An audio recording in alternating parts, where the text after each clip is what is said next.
Radiant team ban. Dire team ban.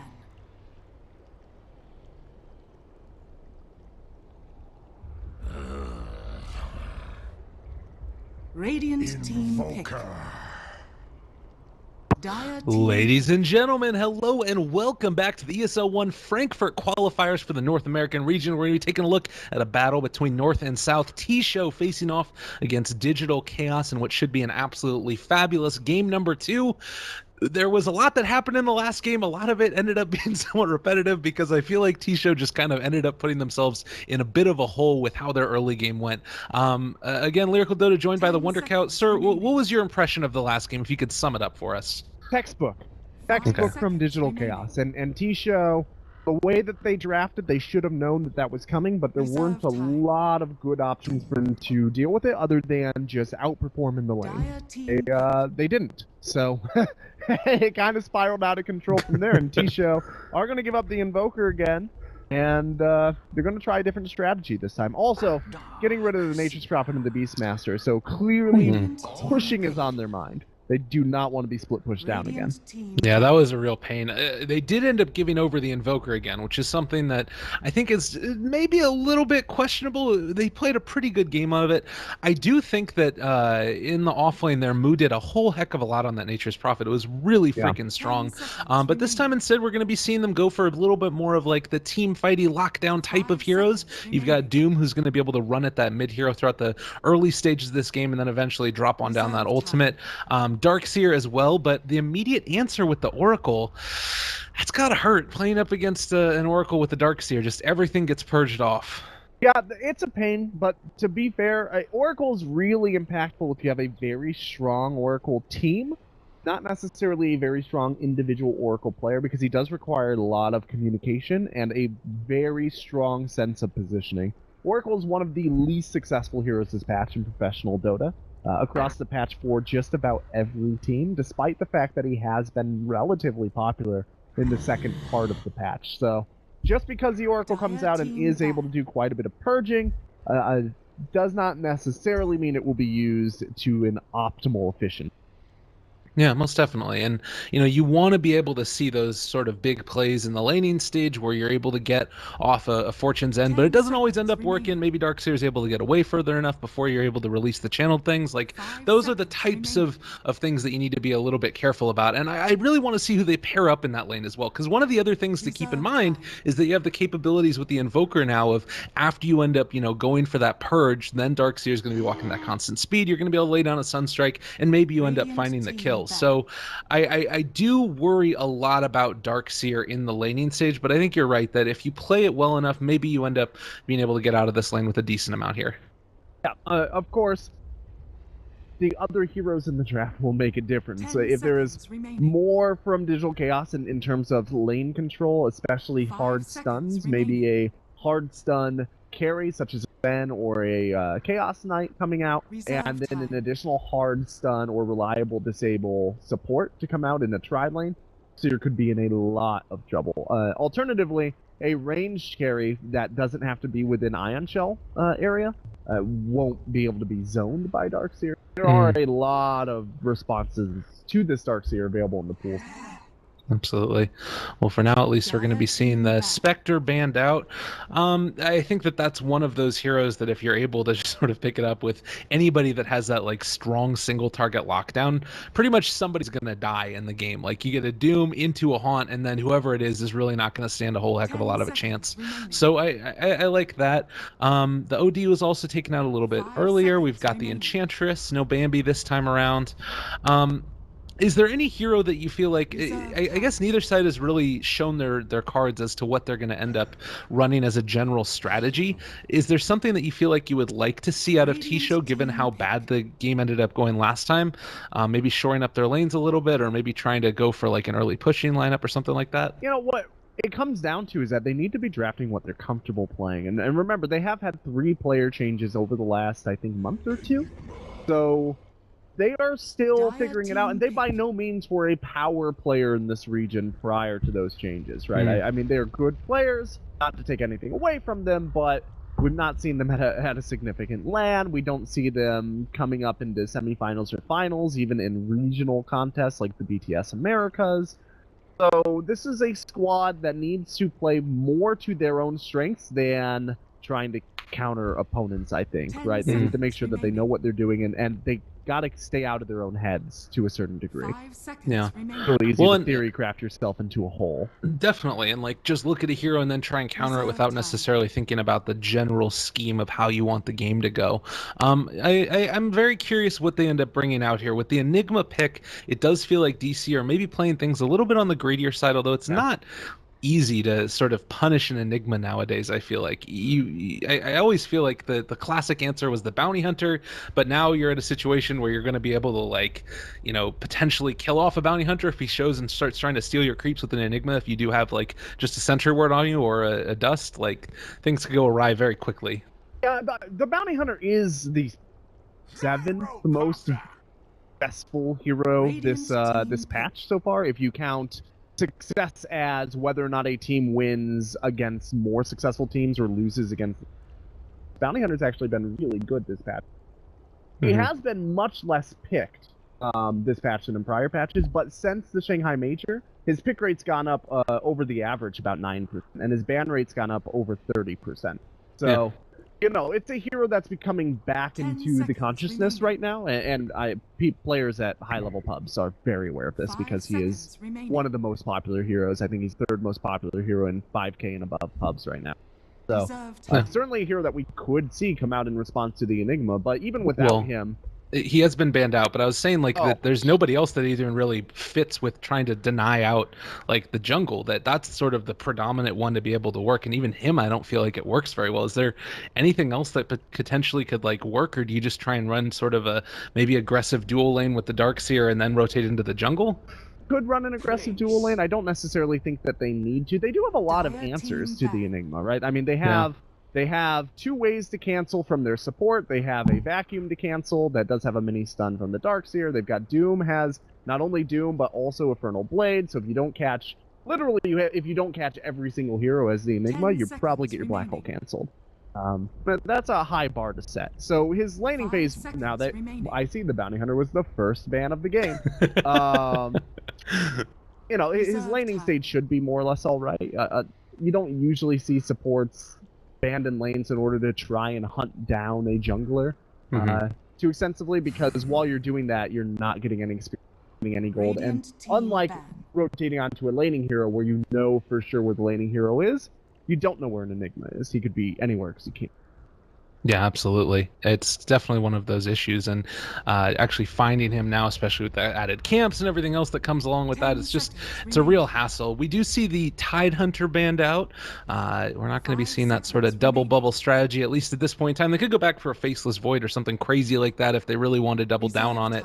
They do have a lot of damage that's coming out from the Clinks as well, and you know, with Saksa taking that Enigma, it feels like there's going to be a lot of potential for already some good team fight coming out, and they're going to have to ban out the DP.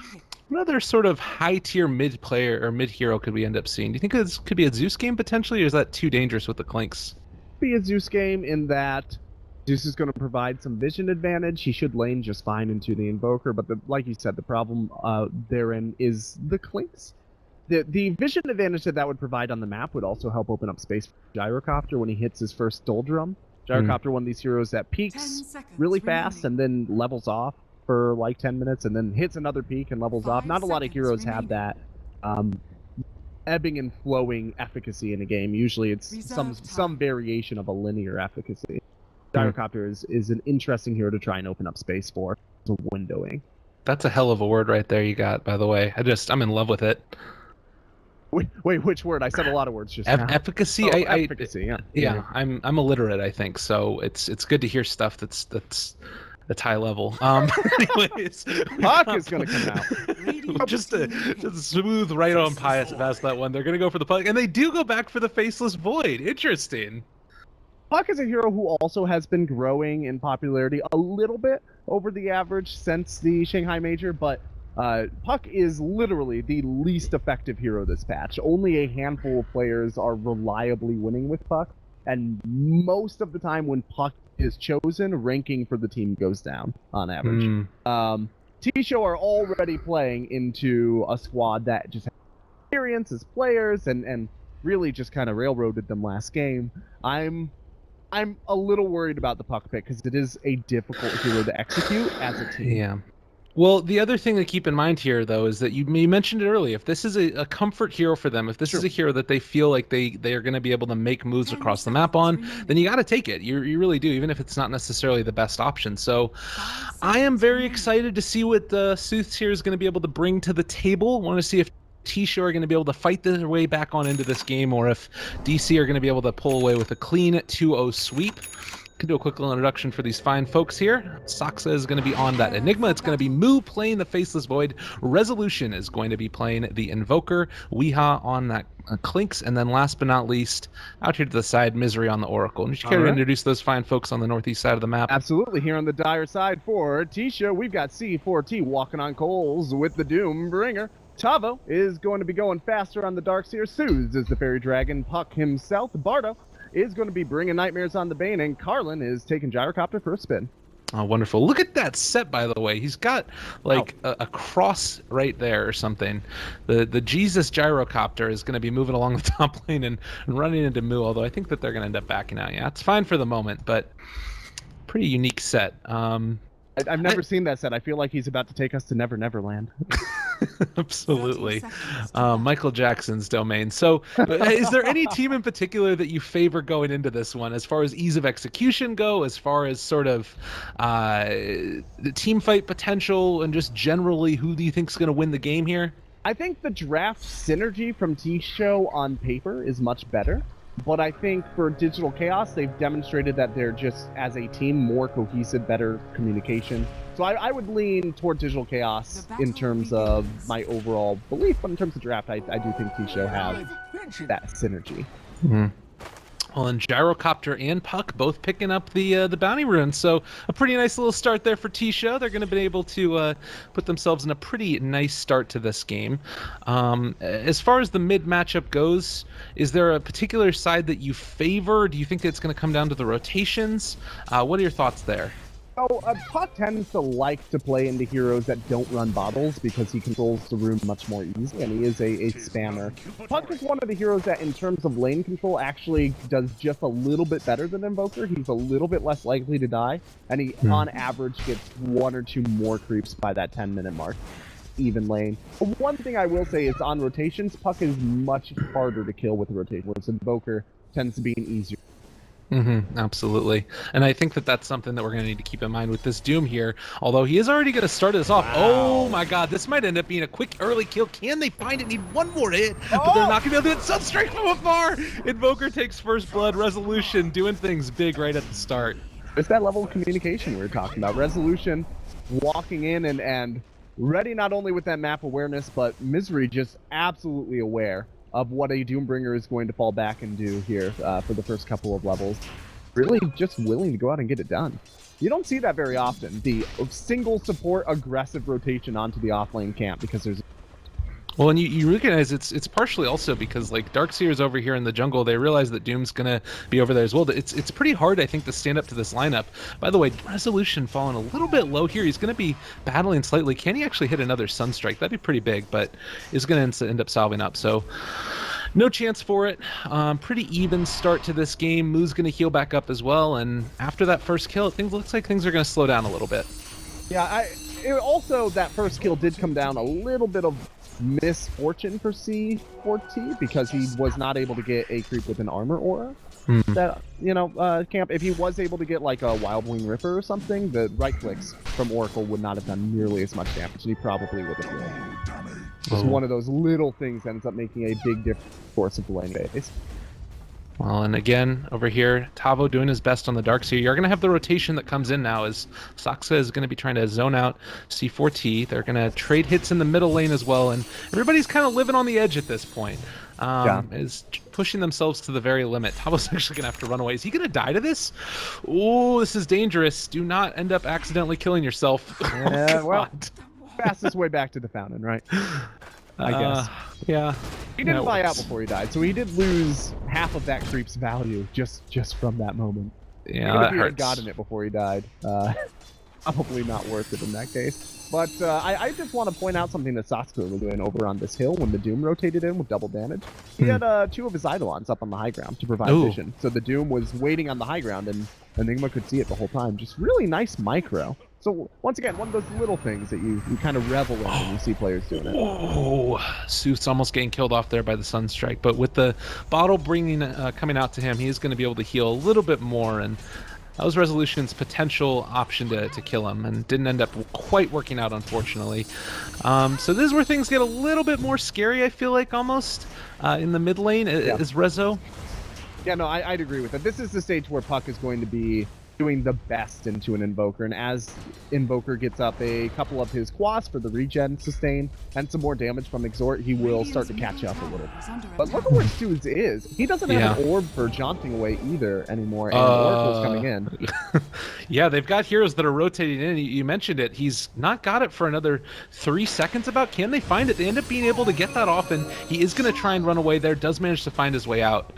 And he's playing so freaking aggressively, and there's just not a great way to punish that right now, I guess. Yeah, well, it's that stage in the game where nobody really here has the lockdown or damage to do it, and Sunstrike, there was no mana for it for the Invoker, so had he had mana, that may have been a kill. It would have been enough if it landed, but Sue's being a pain in the butt, really.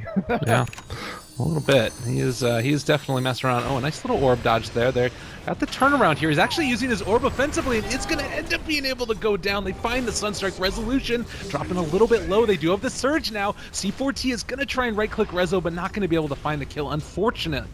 The rotation in from the Enigma with that level 6 dissuaded them from going any further. So they find one and don't end up losing their mid. A pretty nice little trade there for DC. Yeah, DC are happy as long as this laning stage basically breaks even. They can get up a good time on the Midas for Invoker, who is once again going Exhort and Quaff. The Faceless Void needs some basic items to be effective as well. And Clinks, of course, is basically free farming. So the laning phase breaking down pretty heavily in their favor, I would say, all things considered. But the Gyrocopter is getting a decent amount of farm, so that's at least a consolation prize here for T. Yeah, it's true. He's been able to get himself a nice little bit. I mean, the top of the last hits right now is going to be that Enigma, who's been able to have the jungle completely and totally to himself, and currently the 5th highest, rather 6th highest in terms of the net worth. He's trading off with the Darkseer. I'm actually really surprised how well Darkseer has been able to do in the jungle, despite the fact that it's going up against the Enigma, essentially, and he did die that one time. So he's been able to have an okay time. Meanwhile, in the mid lane, they have been able to drop the Black Hole. Resolution's trying to stay alive. He does end up going down to the Puck, and I think that was maybe to the coil snap or potentially just the creeps right clicking him. In the meantime, can they kill off this Doom? They need to find a little bit more, but it's not enough damage. So they trade 1 for 1 in the mid, and it looks like Oracle barely able to walk away with his own life. Oracle threw down that Purifying Flames just literally a half a second too early to make that kill happen. Moo, top lane. That's going to end up... Oh! Quick fingers. Nicely done. Way by Moo. The Void is a difficult hero to lock down and grab kills here without actually having some sort of a long-term hold like the Fiend script. And still only level 4. I'm not sure that Moo is actually staying pretty far forward, but in general, if he plays decently safe, they don't have a lot of kill potential on him. Yeah. Well, and you know, that goes to show, like, I totally thought that was just going to end up being a kill, but able to jump to the other side. I kind of wonder if Carlin had dropped the call down a little bit further forward and had this rocket barrage going, maybe they would have been able to find it, but it is a really hard kill to find regardless on that Faceless Void. As far as the net worth story goes, so far you've got 3 of the top 4 that are on the side of DC, with Invoker, Enigma, and Clinks all up there, and now Gyrocopter and Puck catching back up as well. It does look like they want to make a rotation with this Faceless Void Chronosphere, though, and if they're able to find Tooth here in the mid lane, this would be a pretty big kill.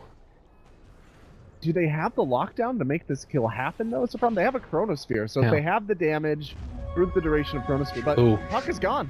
He's under his own smoke. He's taking his bat and ball and going home, or I guess more appropriately, into your home. Getting ready to use that bat and ball to break your knees, because Clinks could be in trouble here. Do they have any dust, though? That's the question. They actually do on the Bane. He's going to run away, but they don't find him. He runs off the other direction, and A little bit of a duck and dive and dodge in mid lane. They're going to end up diving for this one as they are going to be able to catch the Doom. Sunstrike is there, but is it enough damage? It doesn't quite look like it is. Misery is going to start to get chased down as well. He does have the heal there as they are going to be able to jump forward. Dreamcoil only on to Moo. On the other side, Misery is still alive. They have almost been able to kill off the puck as he does go down, and it looks like that's going to be the sole casualty from the Radiant. And they might even be able to take a tier 1 tower off of this if they want. Yeah, Puck went in a little too aggressively on that, I think. While his opponents were between the tier 1 and tier 2, they had every little bit of advantage that they wanted, especially with the Chronosphere down, but as soon as they started to get away, Puck probably could have seen their damage just isn't really there. With the Gyrocopter not quite farmed yet, he's only sitting on top of base boots. So it's not like Gyrocopter can go barreling into these fights yet. He has no survivability at all. No, it's definitely true. And I guess for that, would you think that he needs to go for like one of those early Sanjin Yashas? Do you try to go for Helm of the Dominator here to build up a little bit of a net worth advantage? Do you think that they can even sort of wait that long? Do they need something to come online right now? Helm of the Dominator is a safe enough play here. We might actually have a kill real quickly. Trying to turn around, kill off Tshow. Nice stomp to be able to cancel that out, and they find we regardless. Oh, Sunstrike? Ooh. Narrow skate. In the mid lane, they might be looking on going on Susan. They are. Cold Snap, he used that as well now, his phase shift. There we go. Now, they had Black Cold, man. but he actually doesn't end up sticking, or he sticks around a little bit longer, and I don't think he's going to get this denied. This is a pretty easy tower. Yeah, he stuck around to keep those creeps off the tower. It barely delayed anything. So what I was going to say is the Helm of the Dominator would be a relatively safe call here because there is nobody on the Radiant side that knocks down ancient stacks really effectively, right? So you don't have to worry about one hero coming up and stealing your stacks as opposed to many other situations. So that strategy, as long as they've got vision in the general area and are checking on it fairly frequently to make sure the whole team doesn't come over to steal stacks, Helm of the Dominator would give Gyro the fastest launching point. It is more common these days than it used to be to run that Sanjin Yasha. Oh boy, speaking of Gyrocopter, he's done. God, that hurts. That really hurts. That's not a kill that needed to not happen for Tshow.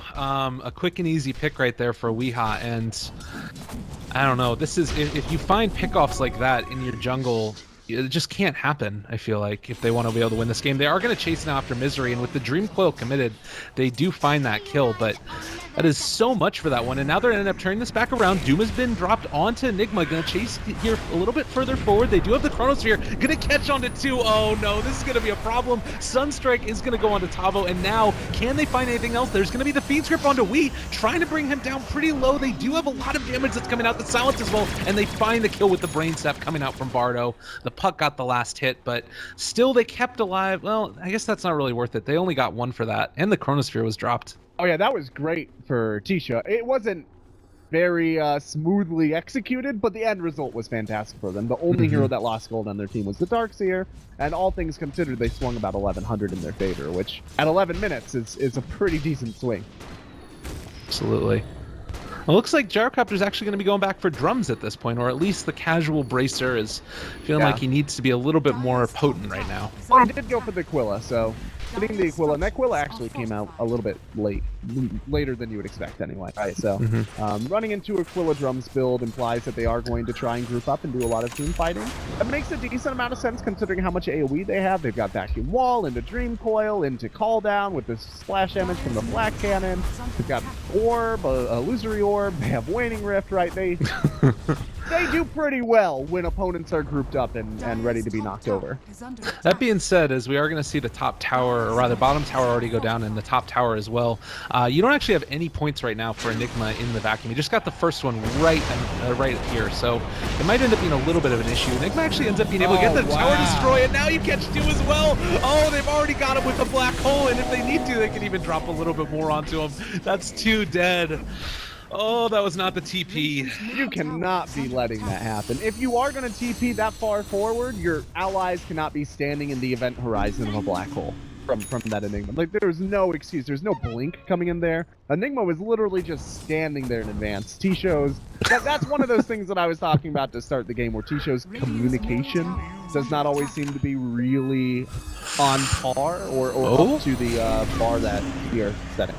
They casually walk into resolution, and that's going to be a pretty nice kill for them. Doom was the one that ended up picking it up, and pretty well worth it. I think that was something that was definitely needed for their team. And you look at it, it's going to end up being actually about a 1,600 gold swing just off of that one kill. And now you take a look at the difference in terms of team net worth over the past couple of minutes. It's definitely been in the favor of DC, but that one helps sort of stem the flow of the blood going back the other direction. So yeah, pretty well played. It's all about damage mitigation for Tshow right now, right? You get what you can get. It's going to be worth more because of the 682 comeback mechanics that are still to some degree in place.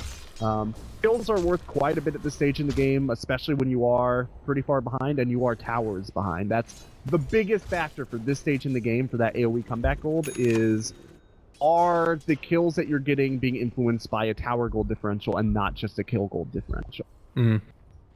Yeah, and that's something that right now you've still got towers taken, but not all of the tier 2s yet. Yeah. I think some of this you could say is, probably a lot of it, I guess, would be the tower gold that has led them to this type of advantage. Yeah. But they've also just been farming really effectively. Like, you look at the CS right here, and Enigma up at the top, as well as the Clinks by a significant margin. And now Invoker too, all three of them. They've just been farming really efficiently and using the map well, I feel like.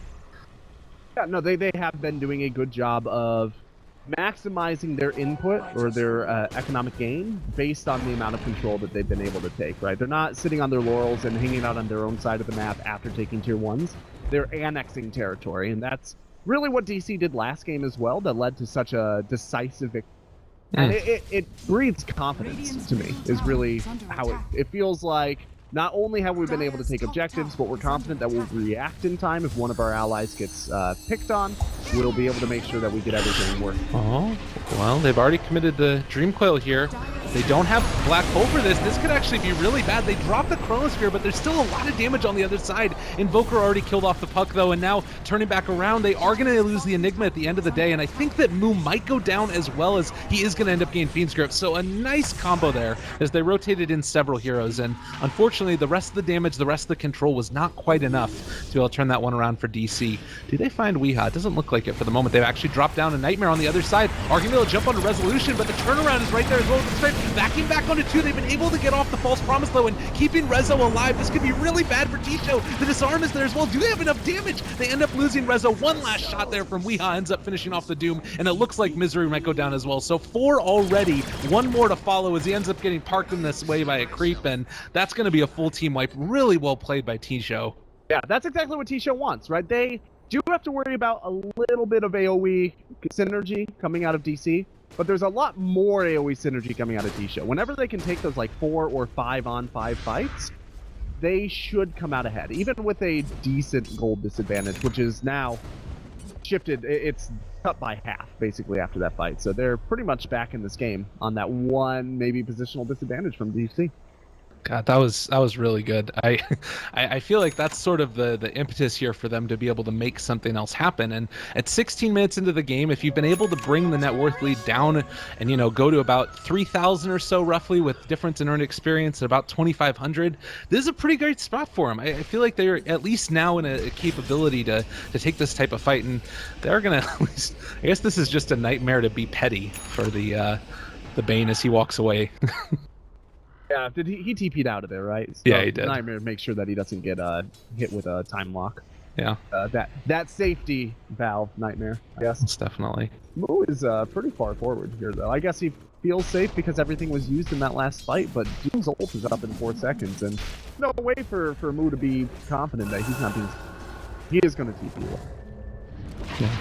Well, now they're all going to back out. Do you think that they need to start thinking about Roshan at this point with the Desolator finished? Looks like they might be thinking about it now. Do they have a smoke? They do have a smoke. They're going to smoke, try to grab a pick off, and then probably collapse into the... They might just... This is really risky. They do not have the AoE to control this if it turns into a choke point fight, and it's going to the counter smoke coming out here. I know. They have a black hole. They get the silence off though, and this could be a big issue. They have jumped forward. They drop down the chronosphere, but it's only onto Tshow. Is that going to end up being enough? Darkseer dropping low. He does die before the chronosphere comes off. They get the stun as well onto Crit. He's not going to end up getting off his doom, and suddenly everybody from Tshow is dying. Triple kill for Weeha. Oh goodness gracious, that was beautiful. That should not have gone that way. The AoE control for Tshow, the damage is there. Called down. I think it really comes down to that Darkseer didn't get a vacuum off before he died, and I don't think he got to use his mech either. It's a big difference in these fights, right? The vacuum wall, if that wall had landed right through the middle of that fight, game over, man. DC would have no ability to control what's happening. Really well played by DC to single out that target. It was a one-man chronosphere, but it was the man they needed. They got their man. Whoever it was that they needed to get, they took him out. Yeah, and you know, for getting a one-man chronosphere, for not using the black hole in that fight, they went on the people they needed to, and really well played. Despite the fact that they did just, you know, throw away a good amount of gold up in that top lane, you look at it now and they're back up on top again. 10k net worth lead in terms of experience and gold. They're in a great spot, and with the Desolator completed on Clinks as well, and Aegis now up on Invoker, it does feel like they're going to start having their way a little bit with Tshow.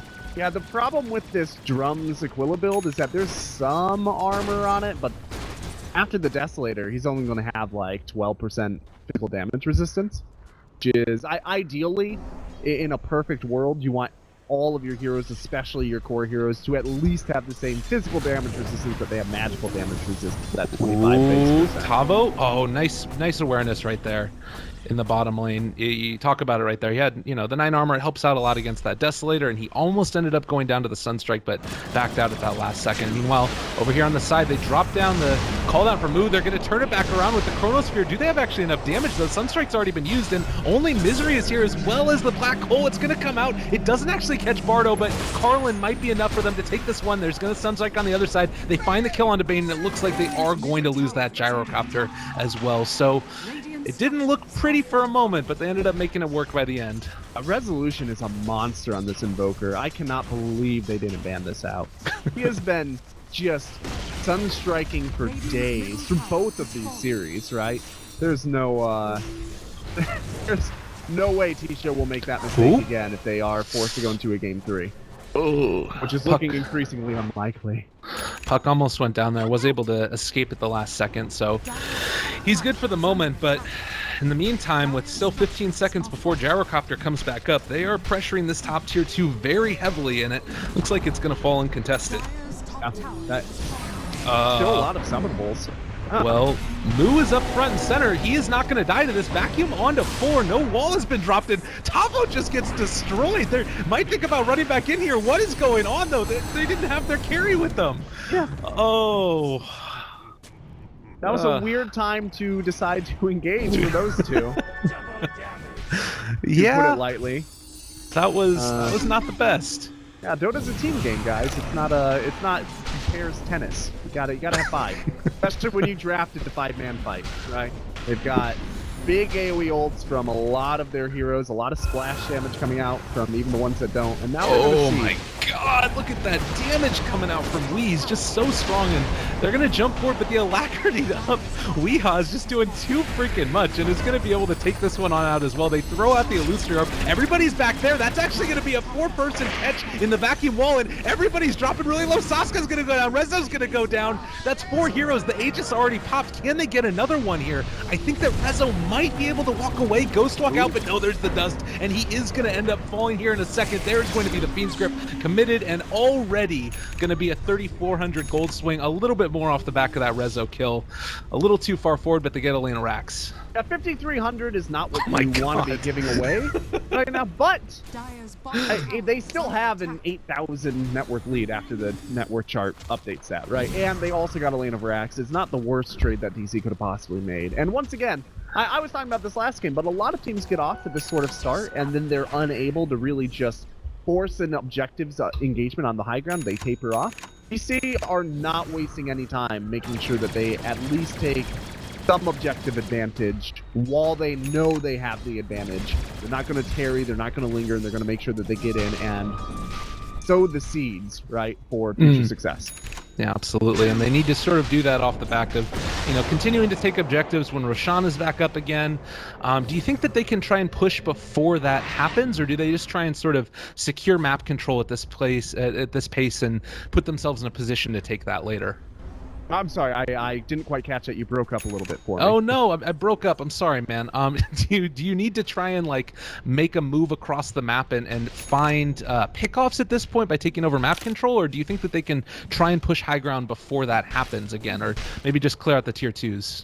In terms of items, it looks like they're looking for a BKB on Invoker. It wouldn't be a terrible idea to wait for that Invoker to grab that. It shouldn't take very long, 2 or 3 minutes. At that point in time, Roche will be close up, but they can knock down these tier 2 towers with probably very little contest. And I don't really see the harm in seeing what they can get done here. Just kind of feeling out. You can actually tell. Who is up here on his own. His team is kind of waiting behind just in case there's an engagement. They're trying to force out an engagement from Tshow that's over here, though, in their favor.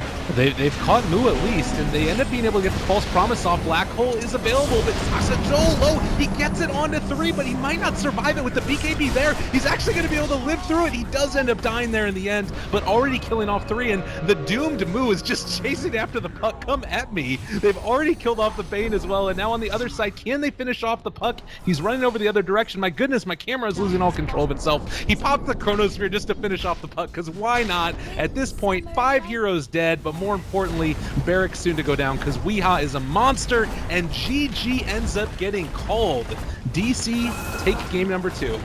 Yeah, well played by DC. That last fight where they staggered out and made sure that they weren't giving Tshow another engagement on a choke point with 5 heroes vulnerable, just goes to show once again their positional communication is just really stellar, especially considering they're a new team. I'm really freaking impressed. DC and Tshow, not necessarily the strongest of opponents ever. They've been struggling recently trying to format their own roster as well, but it does at least show in this instance that you've got a team that works well together. There's been these pieces that I feel like